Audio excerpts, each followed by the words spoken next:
Os senhores acreditam que o Papa Leão pode, em algum momento, exortar mais os sacerdotes no mundo acerca dos abusos litúrgicos que vemos, principalmente no Brasil? Eu acho que sim. A liturgia é um tema sensível para todos nós, porque é uma atividade diária, né? Agora, uma coisa eu acho que há uma informação com a qual todos nós precisamos lidar, que é a seguinte, que é o que eu chamo de irreversibilidade do Concílio Vaticano II. Por que que isso é importante? E por que que eu digo que é irreversível? Porque os críticos do concílio, para criticar o concílio, se valem dos direitos que o concílio mesmo lhes deu. Então eles não conseguem criticar o concílio sem reafirmá-lo. Né? Então, por exemplo, a crítica litúrgica, ela só é possível porque o Concílio Vaticano II tornou a liturgia acessível aos fiéis. Uhum. Antigamente a liturgia era coisa de padre, o fiel nem respondia à missa, né? Até o começo do século XX. Ou, por exemplo, se os fiéis hoje em dia falam isso ou aquilo, fazem essa ou aquela crítica à hierarquia, etc., eles estão se valendo daquilo que o Concílio Vaticano II lhes deu. Quando eu, para ser contra algo, preciso me valer desse algo, eu entrei na esfera do irreversível. Por que isso é importante? Porque nós temos que distinguir o que é fato real, fato histórico, consumado, do que é um desejo, é um mero desejo. Né? Hoje é dificílimo distinguir essas duas coisas. Né? As pessoas não sabem mais distinguir a análise da realidade da expressão dos seus desejos. Então muita gente queria que não tivesse acontecido, queria que não fosse assim, queria que as coisas não tivessem ocorrido desse modo. Não adianta mais. E sem perceber que isso é tão ideológico quanto quaisquer ideologias que eles pretendam atacar. Porque a ideologia é uma alienação da realidade, né? Ou seja, querer que a realidade seja algo que ela nem foi, nem é e não pode ser. Exato. Então, mas veja, quando eu vejo um fiel hoje que diz assim, eu quero a missa tridentina, né? Eu quero a missa antiga. Ele só é capaz de dizer isso porque os fiéis se tornaram conscientes do que é a liturgia. Mesmo o tema dos abusos. Só é possível falar de abuso quando o fiel sabe o que é litúrgico ou não é. Então, se a pergunta é, o Papa Leão poderá corrigir os abusos litúrgicos, etc.?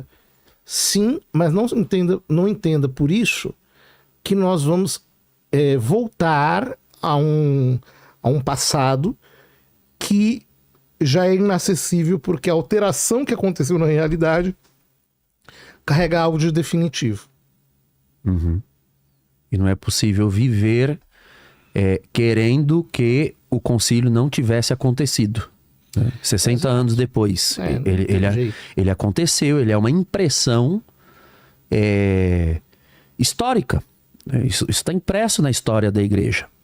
Então, como vamos ser daqui para frente, não é? Então, nesse sentido, o pontificado do Papa Leão XIV, ele já... essas questões, conservador progressista, hermenêutica da ruptura, da continuidade, me parece que são questões do passado. Uhum. Daqui para frente, nós estamos muito mais interessados em construir, lidando com os fatos que já estão aí. Uhum. A Roberta, ela mandou um comentário aqui, ela falou o seguinte, eu estava lá quando o Papa morreu. Imaginei que a Itália fosse parar, pelo menos um dia.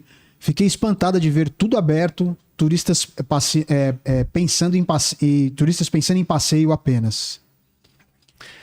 Talvez ela queira falar a respeito da impressão secularista que ela teve da Itália, que de certa forma é de toda a Europa, né? Ou seja, a figura do Papa, a presença da Igreja, em boa parte da Europa, ela é considerada população, propriamente, é irrelevante.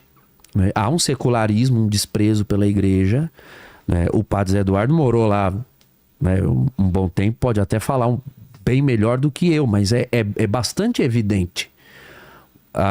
Já desde o Papa Pio XII, com a encíclica Fidei Dono, e a Preconis Patiendi também, já se falava sobre a necessidade de reevangelizar a Europa. E olha, Pio XII, estamos falando lá dos anos 40. Então, já iniciou-se há muito tempo, há quase 100 anos, um processo de descristianização da Europa. E talvez o fato de estarmos agora num segundo Papa vindo de fora da Europa, embora não seja, no meu ponto de vista, a mensagem mais importante, né? E nós já até falamos aqui, para o governo da igreja isso é pouco relevante. Mas não deixa de haver uma mensagem nisso. Ou seja, há lugares na Terra em que a fé católica floresce muito mais do que no local que é berço dela, que é a Europa. Não é? E de fato, é algo a se enfrentar, né? Que o Papa Leão XIV tem aí para enfrentar, que os pontífices anteriores já o tinham. E precisamos pensar em respostas para isso. Respostas que não só o Papa há de dar, mas o episcopado no mundo inteiro, a igreja no mundo inteiro. É um problema de todos nós. Padre, acha que Leão vai regularizar a FSS-PX e as outras prelasias? Prelasias, ele será mais rígido. Tanta palavra difícil. Eu parei no FSS. Já confundiu aí, né? Já capotei já. Aí ele fala assim: será mais rígido ou mais aberto para o diálogo com as igrejas orientais? O que são essas coisas? Vou explicar. Olha, a Fraternidade São Pio X. A Fraternidade São Pio X é um grupo dissidente que não aceita o Concílio Vaticano II e vive, digamos assim, à margem da estrutura da igreja. Embora eles não sejam cismáticos de fato, porque reconhecem a autoridade do Papa e dos bispos, etc., eles não estão numa situação regular dentro da igreja.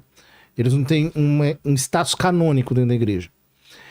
Olha, eu acho sinceramente que não houve Papa que favoreceu mais a Fraternidade São Pio X do que o Papa Francisco, que todo mundo chama de progressista. Exato. O Papa deu a validade da confissão para eles, o Papa acho deu que do matrimônio também. Matrimônio também, etc. E veja, a fraternidade, ela não fará um acordo com a questão não é a igreja, a questão é a fraternidade. A fraternidade não fará um acordo porque não quer fazer. Na época de Bento XVI, o Monsenhor Felé, então era o superior geral da Fraternidade São Pio X, ele esteve muito perto de fazer um acordo e regularizar a situação da fraternidade, mas sofreu oposição dentro da própria fraternidade.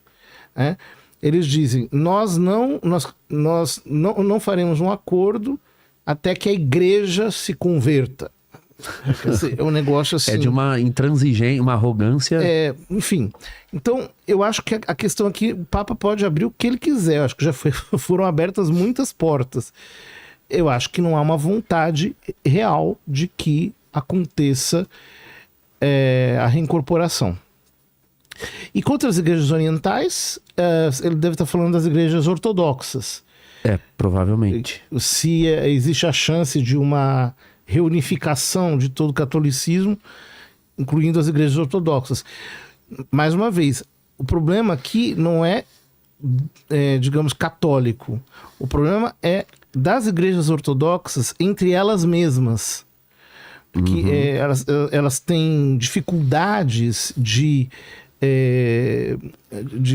sintonia entre os diversos ramos. Porque, veja, a ortodoxia é uma coisa, né? O cisma de 1054. Mas, além disso, tem outras igrejas, como as igrejas pré-calcedonianas. Exato. Tem outras igrejas orientais de outras tradições. E, além disso, tem cismas dentro das próprias igrejas ortodoxas, que geraram outras tantas igrejas autóctones, igrejas independentes. Fazer a reunificação de tudo isso, eu acho que é um trabalho para os próprios ortodoxos. Eles não conseguem. Esses dias, por exemplo, eu estava me perguntando sobre se tal padre era de qual igreja ortodoxa. Meu Deus, eu não conseguia. Falei com amigos ortodoxos, etc. A gente não consegue mapear. Você não consegue mapear, Exato. justamente porque há uma pluralidade quase inabarcável. Então eu acho que é um problema mais para eles do que propriamente para nós. Exato. Ó, o Douglas, ele perguntou aqui o seguinte, por que em seu primeiro discurso ele citou Gaza e Ucrânia? A igreja vai medir conflitos internacionais? Não, mas não Tá morrendo gente lá? Exato, mas não se trata de medir conflitos internacionais. Veja, o Vaticano, enquanto Estado, ele sempre foi reconhecido na Organização das Nações Unidas como um Estado mediador, que de fato chama para negociações de paz. A igreja fez isso inúmeras vezes, vários papas fizeram isso. E é missão da igreja e missão histórica, missão secular, digamos assim, do Vaticano. Então, não se trata de nenhuma iniciativa nova, se trata de lidar com a realidade como ela se apresenta. Nós temos guerras aí em curso. O fato é o seguinte, tem gente morrendo na Ucrânia que não dá para contar, e a mesma coisa na faixa de Gaza. Isso tem que parar. É fato. Então a igreja vai usar a sua influência tanto quanto for possível para poder ajudar a que não haja conflitos, somar sua voz. Se o grito do Papa é escutado no mundo inteiro, então ele vai repetir aquilo que os papas anteriores disseram: guerra mai più, né? Nunca mais a guerra. E que é o que o Papa Leão e o Papa Francisco e o Papa Bento e o Papa João Paulo II, todos eles fizeram ao longo de seus magistérios.